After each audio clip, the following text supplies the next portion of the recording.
What is going on YouTube? It is your boy Muff Wilson here from Notorious Gaming. Today's video I'm going to show you how to turn your ordinary PS4 controller into a scuf gaming controller that the pros use for absolutely no money. Absolutely free. There's no catch, no clickbait, nothing. Let me explain. So the first thing you want to do is you want to switch your aiming down sight and shooting to L1 and R1. The way that you do that is you go to the pause menu option, you go to controls, and then you go down to button layout and you switch it to tactical, which actually changes your melee to crouch, and I'll explain why you do that in a second. But you go to L1, R1, and L2, R2 and flip them. So you can see now that the aim down sight is the L1 and the fire weapon is R1. And then that will change everything from L2 and R2 to throwing your tacticals and lethals. So the reason why I switch also to tactical, so your melee is circle and crouches, is the clicking down the right thumbstick, is because while you're moving, to crouch will be easier instead of trying to throw your finger over like you see me doing here. Just clicking it will be the quickest way, and especially with the newer games like Call of Duty, Black Ops 3, you don't really melee. They don't have that panic knife that they had in the previous Call of Duties. So you don't need it that often, and if you do need it, you can kind of move over semi-quickly and you'll know right where it's at. For the next thing, now this part is going to get a little difficult, so you have to bear with me here. You're going to go to the PS4 menu. You're going to go to settings, and then you're going to go down, there you go, to accessibility, button assignments. And you can see here that mine are already flipped, where X is R2 and vice versa. So you're going to go to customize button assignments. You're going to go over, so you're going to click on what you want R2 to be. And so when you first go into here, it's going to be under R2. You're going to bring it all the way up to X, hit it, and then when you change it, you'll have a confirm, and you want to make sure you hit confirm. It's still going to be the X until you confirm it. And then once you confirm it, it will switch to the R2. So mine's already set, so pretend like I'm hitting confirm, and make sure that enable custom buttons layouts is checked.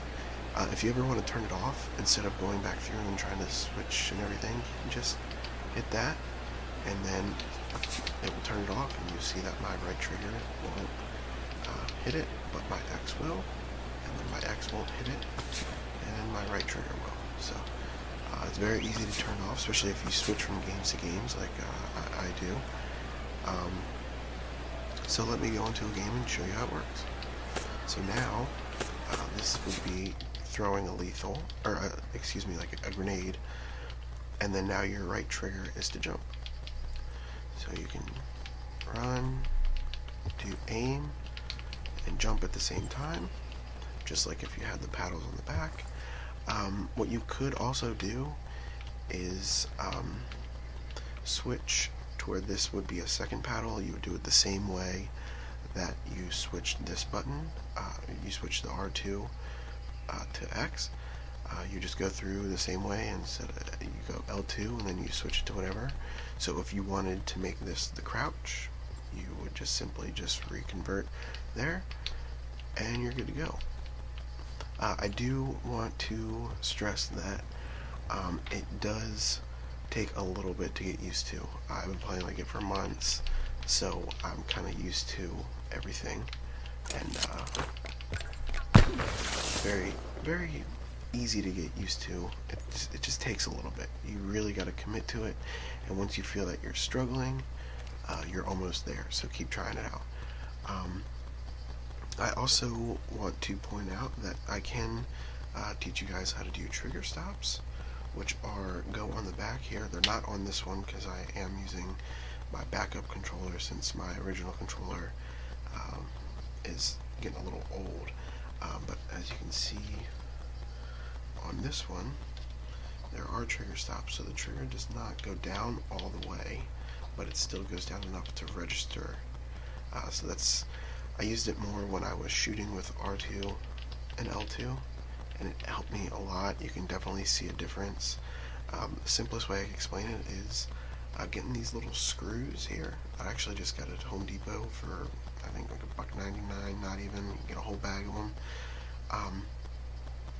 And then all you do is you find out how far down this button goes until it starts registering. So for instance, you can see here it goes down right there, and you see how I jumped? That's how far. So you would hold it there, and then you'd make a little mark on the controller. Use an X-Acto knife to kind of scratch it in, and then you can do it for both, one, whatever you want, and then all you have to do is take a little drill.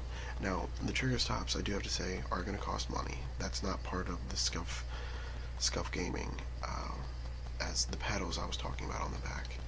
But if somebody in your house owns a drill and you can afford to spend $1.99 on a bag of mini screws, smaller the better, but doesn't matter exactly what size as long as there's enough, they fit in this small area here.